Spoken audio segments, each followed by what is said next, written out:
Hi, Sir Carl. Kumusta po? Nais ko na rin kumustahin lahat ng taga-subaybay ng iyong channel. Naway nasa mabuting kalagayan po kayong lahat. Ako po uli ito, si Juancho. Muling nagbabalik para sa isa na namang kwento ng kababalaghan mula sa aking Lola Caridad. Kinalakihan ko na ang mga kwentong kababalaghan na isinasalaysay sa akin ni Lola Caridad na tungkol sa mga aswang na hango naman sa tunay na mga pangyayari na kanyang naranasan o di kaya narinig mula sa kanyang mga kamag-anak, kakilala at mga naging kaibigan. At ngayon nga ay isa-isa kong ibabahagi sa inyo. Simulan na natin ang kwento. Alam nating paborito ng mga aswang na biktimahin o kainin ang mga buntis, sanggol o mga bata. Pero ayon pa sa kwento ng mga matatanda, gusto rin nila ang amoy ng mga taong may sakit. Kaya kapag walang makitang buntis o sanggol, ay sunod nilang hahanapin ang mga taong may malalang karamdaman. Iyon raw ang mas mabango sa kanilang pang-amoy, pangalawa sa mga buntis at sanggol. Ang ilalahad kong kwento sa inyo ngayon ay tungkol sa mga aswang na ang mga may sakit ang paboritong biktimahin. Ayon pa sa kwento ni Lola Caridad, ito ay nangyari sa isang barangay sa Cabanatuan noong taong 1977. Mahilig daw noon mag-invest ng lupa si Lola Caridad o namimili siya ng mga lupain sa tuwing merong makikitang ipinagbibili na abot naman sa perang meron siya. Ang sabi niya kasi, nagmamahal ang lupa sa katagalan at maibibenta sa mahigit pa sa 10 doble ng halaga kung magkano mo ito nabili pagdating sa hinaharap. Bumibili siya ng mga lupain na hindi pa masyadong nade-develop sa murang halaga. Ang sabi ni Lola, may ibinenta sa kanyang lupain sa Cabanatuan sa murang halaga, kaya binili niya iyon agad. Ang lupang iyon raw ay may 2 ektarya ang sukat, kaya't sapat para sa munting farmhouse at botanical garden na matagal niya ng pangarap. Ilang taon din bago natapos ipaayos ang farm bilang bakasyunan. May mga tanim na puno ng saging sa palibot ng farm. Pinasadya ni Lola na hindi tanggalin ang mga punong iyon noong paggawan niya ng plano ng farm. Nagpalagay din si Lola ng maliit na fish pond para sa mga alagang isda ni Lolo Juanito. Pagkatapos makumpleto ng construction, ay pinuntahan nila Lolo at Lola ang farm na bagong gawa para daw mabinyagan. Parang second honeymoon na rin nila iyon bali. May katiwala silang kinuha para magbantay sa farm na iyon at mag-alaga kapag wala sila. Kailangan din ni Lola ng all-around na katiwala at marunong sa paghahalaman para mapaganda ang kanyang mini botanical garden. May sariling cabin ang pamilya ng katiwalang si Mang Herminio sa loob ng farm. Pasadya iyon ni na Lolo para hindi na mahirapan ang tagabantay. Noong magpunta nga sila roon ay sinalubong sila ng katiwalang si Mang Herminio at ang asawa nitong si Manang Luz. May kambal itong anak na babae, sina Minda at Nina, parehong 8 taong gulang. Pagkarating pa lang nila sa farm ay napansin daw ni Lola Caridad na maputla ang isa sa mga kambal, si Nina. Pero hindi na siya nagtanong sa mag-asawa tungkol doon bilang respeto sa buhay pamilya ng mga ito. Pinaghanda sila ng pananghalian ni Manang Luz habang inaasikaso naman ni Mang Herminio ang sasakyan ni Lolo Juanito na na-flat ang gulong noong malapit na sila sa farm. Saglit na nagpahinga sina Lolo at Lola dahil sa pagod sa biyahe. Bandang hapon ay nagpaalam sina Manang Luz at Mang Herminio na lalabas muna sila para makipaglamay sa namatayang dating kapitbahay sa kabilang barangay at babalik bago maghapunan. Nakapagluto na rin naman daw si Manang Luz ng hapunan, kaya iinitin na lang pagka-uwi nila. Bago mag-alas 7 ng gabi ay nakauwi na rin naman ang mag-asawa. Inaya ni Lola Caridad ang mga ito na saluhan sila sa hapunan. Napansin daw ni Lola ang pananamlay ni Manang Luz habang naghahapunan, kaya kinumusta niya ang pakiramdam nito at tinanong kung bakit tila matamlay. Si Mang Herminio naman ang sumagot sa tanong ni Lola Caridad. Kalaro daw ng mga anak nila ang batang namatay. Masayahin daw iyon at maliksi. Pero noong bigla ang tinamaan ng sakit sa baga, ay doon na nagbago ang lahat. Hanggang sa hindi na nga kinaya ng katawan at bumigay na rin at naratay sa higaan. Tanggap naman daw ng mga magulang ng bata ang kahantungan ng anak nila dahil wala silang pampagamot. Pero ang hindi daw matanggap ng mga magulang nito dahil hindi ang mismong sakit ang pumatay sa bata, kundi pinatay raw ito. Ikinagulat daw ni Lola ang narinig at nagtanong kung sino namang walang puso ang papatay sa isang musmus na may sakit na. Tinanong din ni Lola kung saan at papaano pinatay ang bata. Si Manang Luz na ang sumagot. Naiwan lang daw sa bahay ang bata nang maghatid ang ina nito ng hapunan sa asawa na medyo ginabi na sa bukid. Pagbalik daw nito ng bahay ay nadatnan daw ang bata, nawakwak na ang tiyan at wala na ang mga laman loob. Nagkalat na rin daw ang dugo sa papag kung saan ang bata natutulog. Wala na rin daw puso ang bata. Hindi pa rin daw tumitigil sa pag-iyak ang naghihinagpis na ina ng bata. Nawawalan daw ito ng ulirat pagkatapos tumangis ng matagal at kapag nagigising mula sa pagkahimatay ay muling babalik sa pag-iyak. Hindi na rin halos kumakain. Awang-awa na raw si Manang Luz sa dating kapitbahay. Nag-iisang anak daw iyon ng mag-asawa at sobrang bait ng bata. Kaya maging si Manang Luz ay hindi rin matanggap ang sinapit ng batang iyon. Hindi na raw bago kay Lola ang mga ganoong kwento dahil sa dami na kanyang napagdaanan at karanasan sa kababalaghan. Kaya hindi siya nagulat pa. May hinala siyang hindi isang pangkaraniwang tao ang may gawa noon sa bata, pero nanatiling tikom ang bibig ni Lola. Itinanong ni Lola kung nahuli ba ang may sala, pero ang sabi ay hindi raw. Hindi lang daw iyon ang unang beses na may nangyaring ganoon sa kanilang bayan. May isang dalagita raw na sakitin ang inabutan din ng ina nito sa bahay na wala ng buhay at nasimot na rin ang laman loob. Kahalintulad noong nangyari sa bata. Ang nakakabahala pa raw ay nagagawang pumasok ng salarin sa loob ng tahanan para makapambiktima ng kawawang may sakit. Nais daw ni Lola Caridad na sumama sa burol ng batang iyon sa kinabukasan para makiramay at makapag-abot ng kaunting tulong sa pamilya ng naulila. Ganoon kasi sa probinsya noong araw. Kahit hindi kakilala ang namamatayan, ay marami ang nakikiramay. Pagkatapos ng hapunan ay maagang nagpahinga sina lolo at lola. Maaga raw kasi silang mag-iikot sa farm kinabukasan at nais din lumabas para mamili ng mga kakailanganin pa para sa farmhouse. Mahimbing na ang tulog ni Lola Caridad nang makarinig siya ng tila na basag na paso mula sa kanyang mini garden. Nakaharap kasi sa mini garden ang silid nila ni Lolo Juanito. Kaya't dinig iyon sa silid nila. Ang akala raw ni Lola Caridad ay magnanakaw ang naroon, kaya't ginising nito si Lolo Juanito para tignan ang nabasag sa garden.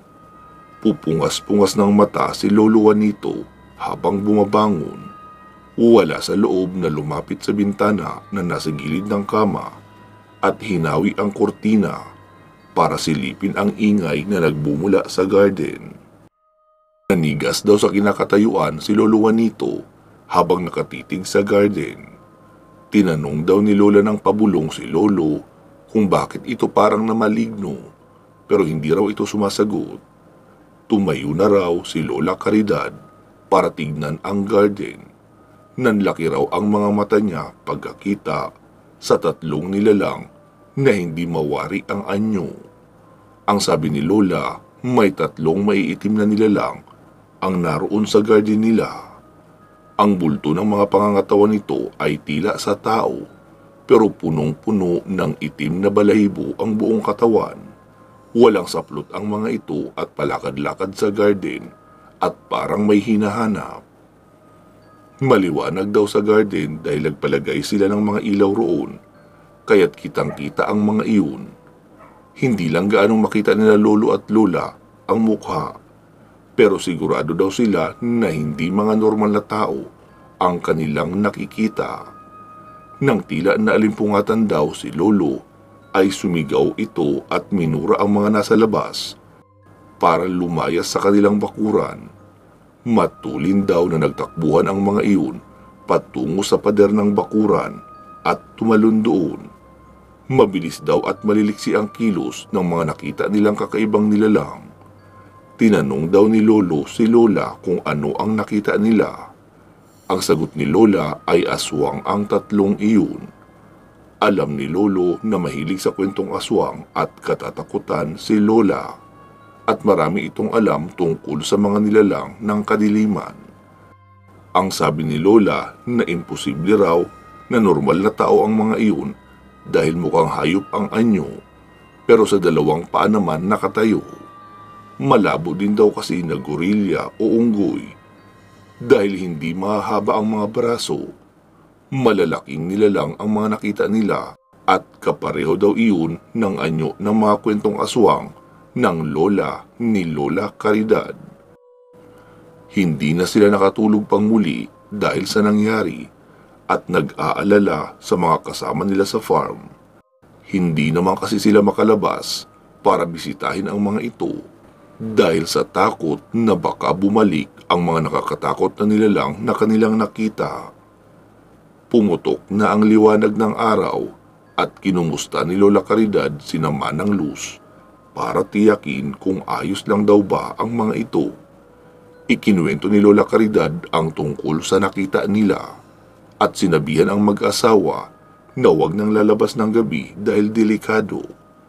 Nakiusap si Lola Caridad na huwag nang ikwento sa iba ang nakita nila para makaiwas sa tsismisan at ayaw niyang mas matakot pa ang mga taong taga roon. Subalit hindi rin naitago ang tungkol sa tatlong kakaibang nilalang na nakita nila dahil may dalawang lasing daw na papauwi noong gabi at nakita ang tatlong nilalang na puno ng balahibo ang katawan. Malapitan daw nilang nakaharap ang isa sa mga iyon na tumalon mula sa bakod ng farm at lumingon pa nga sa gawi nila. Kulubot daw ang mabuhok na mukha noon. Maitim ang mga mata at may matatalas na ngipin. Nagtakbuhan daw sila papalayo dahil sa takot at sa tingin din nila ay mga aswang nga iyon. Bandang tanghali ay dinalaw ng ilang taga roon sina Lola Caridad at Lolo Juanito para kumustahin ang mga ito. Dahil na rin sa balita ng dalawang lasing sa kanila at sa kumalat na may aswang na sa kanilang lugar. Walang nagawa si Lola Caridad kung hindi ang magkwento sa kanilang nakita at ipakita na rin ang ilan sa mga paso na nabasag. Ang sinabi lang ni Lola Caridad ay nakita nila ng malayuan ang tatlong nilalang at hindi nila matiyak kung tao o hayop dahil puno nga ng balahibo ang buong katawan noon. Hindi na siya nagsabi ng hinala niya kung ano nga ba ang kanilang nakita at baka pagmulan pa ng pangamba ng mga taga roon. Nang makaalis ang mga bisita ay pinuntahan ni Lola Caridad ang cabin ni Manang Luz para naman kumustahin ang anak nito. Napansin niyang hindi lumalabas ang isa sa mga kambal. Pinapasok siya ni Manang Luz sa silid ni Nina para kumustahin ito. Nilalagnat ang bata at walang ganang kumain. Tinatanggihan ang pagkaing isinusubo ng kakambal. Hindi maipaliwanag ni Lola Caridad pero kinakabahan siya para sa bata. Naalala niya ang 2 kaso ng mga may sakit at nakitang wakwak ang mga tiyan at biglang naalala ang mga kakaibang nilalang sa garden niya noong nagdaang gabi. Ang sabi ni Manang Luz na may hinala siya na kung ano ang nakita ni Lola Caridad sa garden at ang pumatay sa mga may sakit sa lugar nila. Ang sabi ni Manang Luz ay alam daw niyang aswang ang mga iyon na pumapatay sa mga tagalugar. Kinakabahan daw ito para sa anak dahil ang kutob nito naroon sa garden ang mga aswang na nakita ni Lola Caridad dahil naaamoy nito ang anak niyang may sakit. Pinagmasdan ni Lola Caridad ang bata. Inaya raw niya si Manang Luz na dalhin na sa ospital ang anak para ipagamot. At sagot na ni Lola Caridad ang pagpapagamot dito. Hindi matiis ni Lola na may inosenteng bata ang mabibiktima at mamamatay katulad ng nangyari sa kalaro nito. Agad na sinabihan ni Lola Caridad si Mang Herminio na ihanda ang kotse para dalhin ang bata sa ospital. Agad namang tumalima ang ama ng bata para isugod na nga sa ospital si Nina. Sumama si Lola Caridad at lolo Juanito para tiyaking maaasikaso ng maigi ang bata pagkarating doon. Isinama rin si Mina sa ospital dahil ayaw naman itong magpaiwan. Matapos ang ilang test ay lumabas na may tigdas ang bata at mahina rin ang resistensya nito. Na-confine si Nina at ilang araw nitong kailangan manatili sa ospital. Ikinuha ni Lola Caridad ng pribadong silid si Nina para masigurong ligtas ito. Nagbilin din siya kay Manang Luz na wag iiwanan mag-isa ang bata sa loob ng silid. Mahirap na daw dahil baka balikan ng mga aswang. Nagpasalamat naman ang mag-asawa sa kabutihan ni Lola Caridad. Kinahapunan ay nagtungo sina Lola sa burol ng batang kapitbahay ni Mang Herminio.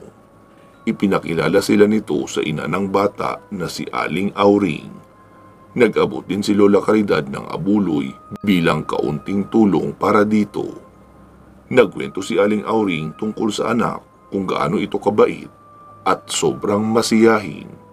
Ang pangarap daw nito ay maging doktor para papagalingin niya ang mga batang may sakit na katulad niya. Naluha si Lola Caridad habang nakatitig sa mukha ng bata na nasa loob ng kabaong. Naalala ni Lola na tanungin si Aling Auring kung may napapansin ba ito sa paligid nila tuwing gabi mula noong magkasakit ang bata. Napasinghap daw si Aling Auring. Nabanggit nito na may mga pagkaluskos sa labas ng kanilang bahay tuwing sasapit na ang gabi. Minsan naman daw ay parang may tao sa kanilang bubong. Ang akala raw nilang mag-asawa ay magnanakaw lang o masamang tao na may tangkang masama sa kanila. Pero wala naman daw silang yaman para pagtangkaan silang nakawan. Nandilat ang mga mata nito habang nakatingin kay Lola Caridad. Alam nito ang tungkol sa kwentong aswang na gumagala sa lugar nila at namataan ang mga iyon sa labas ng farm nila Lola. Hindi inakala ni Lola Caridad na sa farm nga nang galing ang mga nakakatakot na nilalang na sa tingin niya ang anak ni Manang Luz ang nakursunadahan dahil may sakit na nga ang bata. Muling napahagulgul ang ginang sa narinig. Walang nagawa si Lola Caridad kundi ang aluhin at pakalmahin ito. Bago umalis sina Lola sa burol ay dumating ang kapitan ng barangay at nagsabing magruronda na sila sa gabing iyon para masiguro ang kaligtasan ng lahat sa kanilang barangay. Saglit lang na nakipag-usap sina Lola sa kapitan bago umalis dahil gabi na rin. Naisipan ni Lola Caridad na bumalik sila sa ospital para dala ng pagkain ang mag-ina ni Mang Herminio. Dumaan sila sa isang kainan para bumili ng makakain bago dumiretso sa ospital. Pinagsaluhan nila sa silid ang dalang pagkain. Hindi pa rin gaano kumakain si Nina. Pero bumubuti na raw ang kulay nito sa mukha nang bumalik sila sa gabing iyon.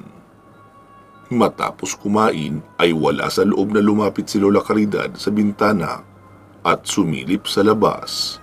Nasa ikatlong palapag ang silid ni Nina kaya't hindi gaanong kataasan at kita ang mga nangyayari sa labas ng ospital. Kita rin mula roon ang parking lot kung saan nakaparada ang kotse nila. Napakunot noo daw si Lola Caridad nang mapansin na may 3 anino na nasa likod ng isang sasakyan. Ayaw niya daw mag-isip ng kung ano-ano sa mga oras na iyon, pero kapareho ang bulto ng mga iyon sa 3 nakita niya doon sa garden. Sinabihan niya ang mga kasama sa loob ng silid, kaya sumilip din ang mga ito. Napaantanda raw si Manang Luz nang makita ang mga iyon.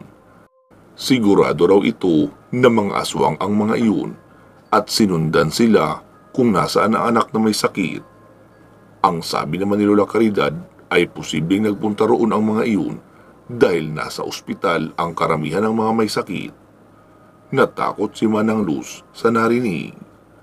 Kinabahan na baka mag-anyong tao ang mga aswang na iyon at pumasok sa ospital sa kabiktimahin ang kanyang anak.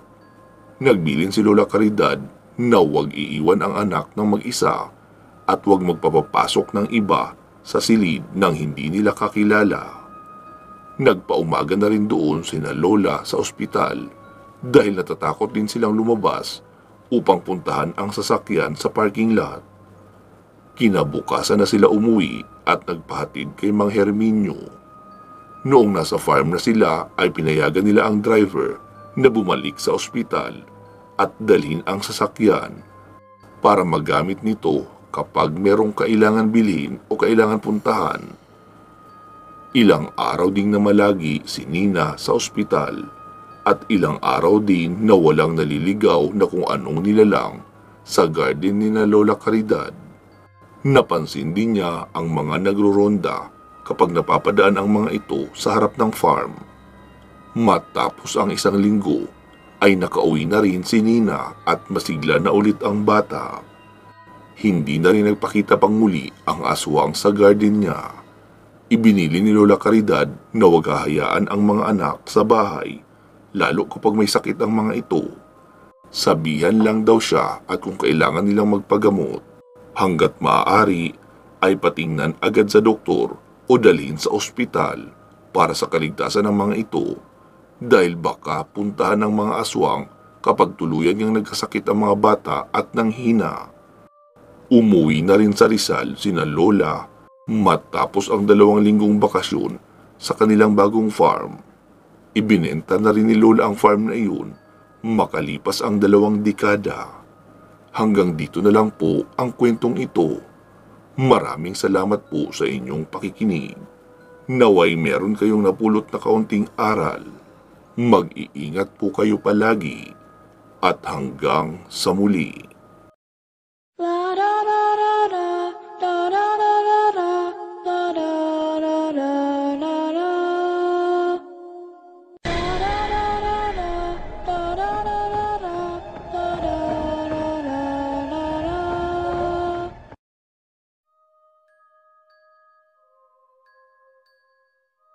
Magandang araw po, Sir Carl. Pati na rin sa mga tagapakinig mo dito. Bago ko po simulan ang aking kwento, ay gusto ko lang po ipaalam sa inyo na masyado na akong naaadik sa background music nyo. Iyong nasa simula ng bawat video o iyong lalalalala. At syempre, pati na rin sa mga kwento mo. Dahil nakakaaliw talaga ang mga kwento at nakakawala ng stress. Dahil madalas ay may kasamang comedy.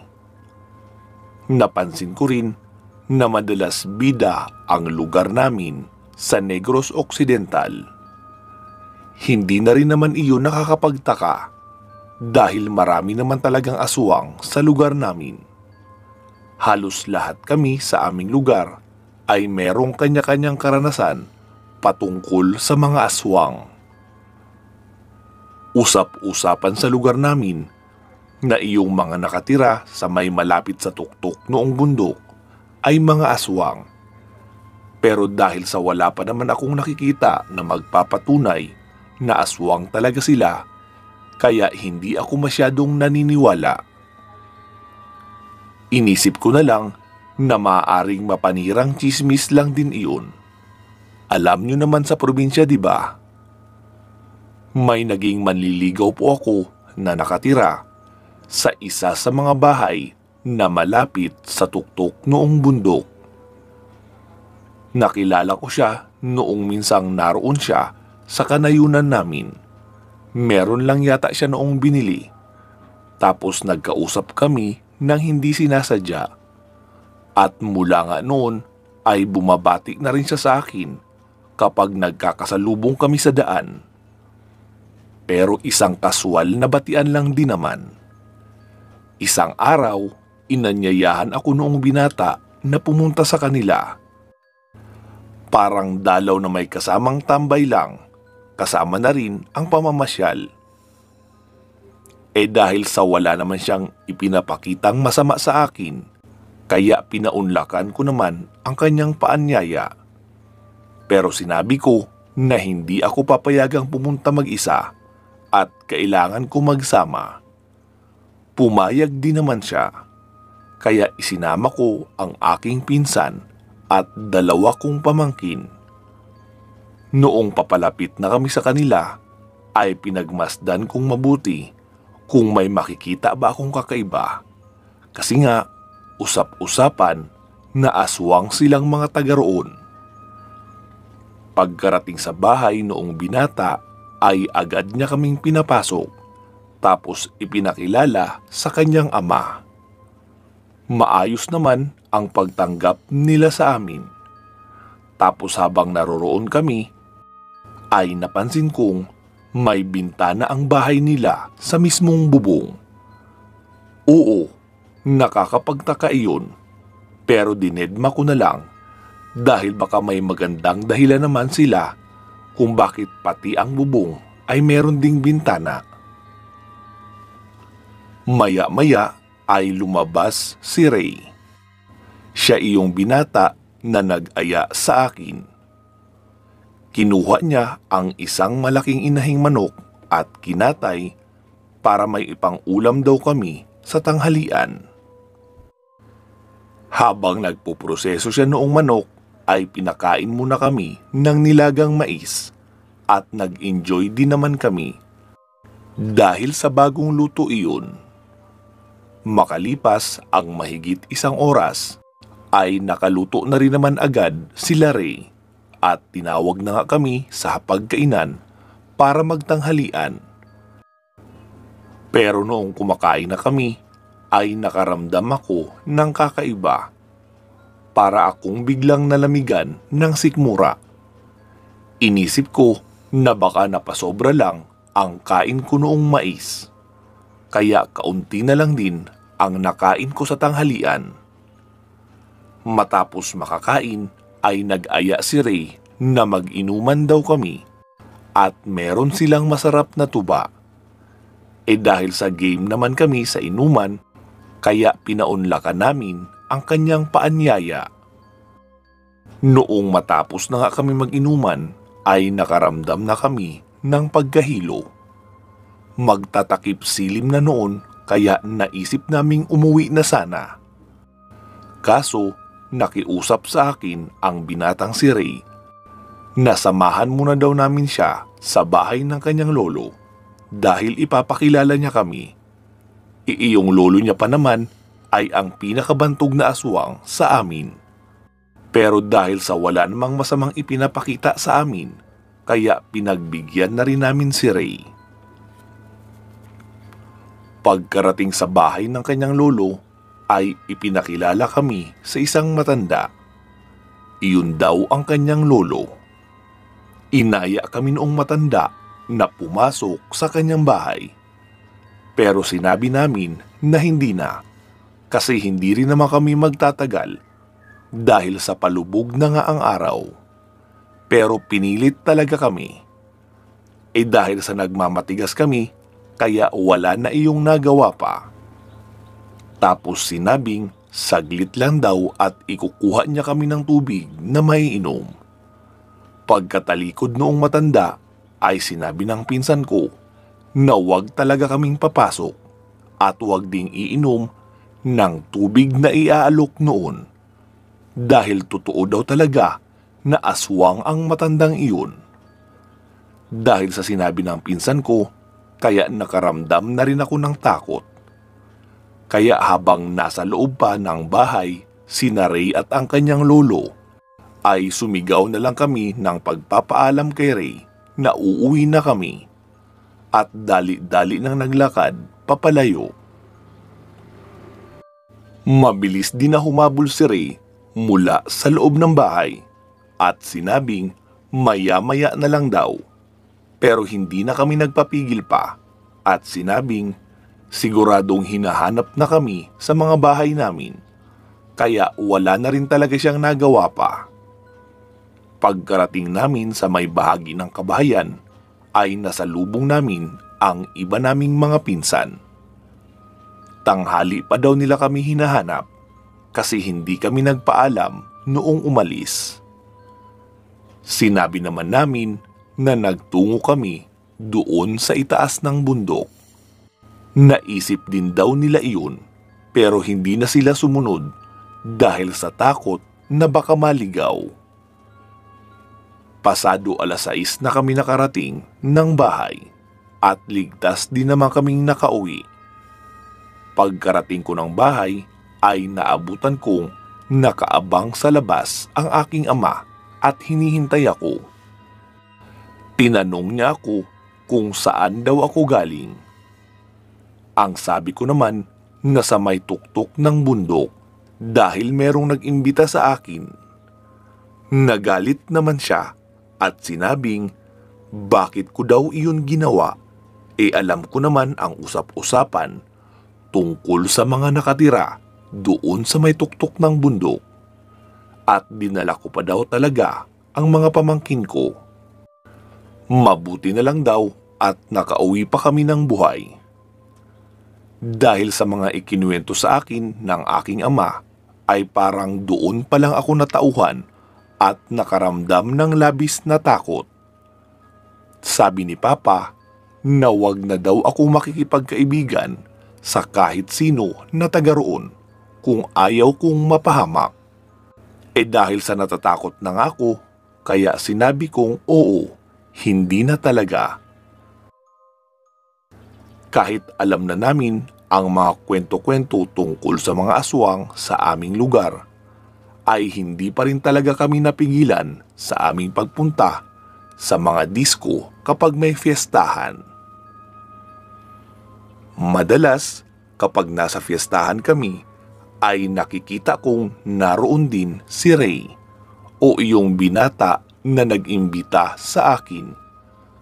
Pero hindi ko na siya pinapansin at talagang ipinapakita ko sa kanya na ayaw ko na siyang makausap. Lumilihis din ako ng daan kapag masasalubong ko siya. Isang gabi, pumunta kami noon sa isang fiestahan upang makidisko. Masaya ang aming naging lakad, kaya noong pasado 12:00 na ng gabi ay nagpasya na akong umuwi. May motor naman ang pinsan ko. Siya iyong pinsan ko na nakasama ko noong umakyat kami ng bundok doon sa pamayanan nila Ray. Noong makarating na kami sa amin, ay bababa na sana ako ng motor. Pero iyong lugar na pinagbabaan niya sa akin ay hindi pa talaga sa may tapat ng bahay namin. Bali maglalakad pa ako papasok. Pero hindi pa nga ako nakakahakbang ay may napansin akong merong 2 taong nakaputi sa may unahan. Medyo kakaiba ang dating nila at mukhang inaabangan talaga ako dahil nakatingin sila sa direksyon ko at nakatayo din sa gitna noong daan. Kaya muli na akong sumakay sa motor ng pinsan ko at sinabing paandarin niya na ang motor dahil binabagat kami. Kaya dali-dali niya nang pinaandar ang makina ng kanyang motor at mabilis na pinatakbo pabalik sa direksyon na aming pinanggalingan. Naririnig na namin ang tunog ng mga tumatakbo at humahabol sa amin. Kaya mas lalo pang binilisan ng pinsan ko ang pagpapatakbo ng kanyang motor. Tapos bigla namang nawala ang tunog sa likuran.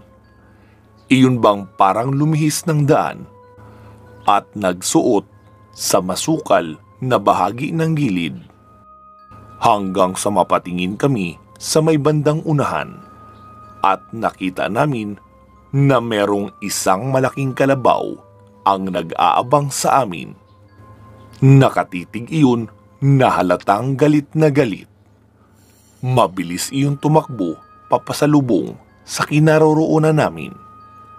Nanigas na kami pareho ng aking pinsan at hindi na nagawang maikot pa pabalik ang motor. Humahangos iyon na tumatakbong papasugod sa amin. Pero noong ilang metro na lang ang layo, ay bigla na lang lumihis sa direksyong masukal tapos nawala. Hindi pa kami nakagalaw noon ng aking pinsan dahil sa hindi kami makapaniwala sa nangyaring iyon sa amin. At sa ilang saglit pa ay bigla na lang may pumagaspas ng malakas mula sa lugar na sinuotan noong kalabaw at humuhuni iyon ng wakwak at lumipad papalayo. Dahil sa malapit na rin naman kami sa bahay ng pinsan ko, kaya doon na lang ako sa kanila nagpaumaga. Ang hinala ko doon ay iyong apo ng aswang ang bumagat sa amin. Marahil ay nagalit iyon dahil sa pag-iwas ko sa kanya. Nagsiselos din iyon kasi marami akong maniligaw doon sa aming lugar. Pero wala rin naman akong sinagot kahit isa. Basta doon sa lugar namin ay biglaan na lang ang pagdami ng nahawaan ng pagkaaswang. Iyon namang mga ayaw talaga maging aswang ay pilit nagpagamot at namatay din dahil hindi kinaya ng katawan nila ang gamutan. Hanggang dito na lang po ang kwento ko, Sir Kyle. Maraming salamat po. Mag-iingat po kayo palagi at hanggang sa muli.